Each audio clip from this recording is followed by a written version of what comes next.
আজকে মা আর আমি চলে গেছিলাম আমাদের যাদবপুরের রাম ঠাকুর আশ্রমে, কৈবল্য ধাম।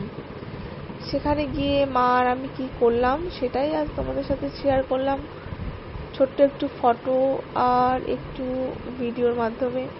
আমরা সেখানে গিয়ে কি প্রসাদ পেয়েছিলাম কি না পেয়েছিলাম সেগুলোই। তো দেখতে থাকো ব্লগটা, ছোট্ট একটা ব্লগ, কিন্তু তোমাদের খুব ভালো লাগবে। ঠিক আছে বন্ধুরা, দেখো তাহলে। আমি এখন আসছি, তাহলে ব্লগটা তোমরা কিন্তু শেষ পর্যন্ত দেখো।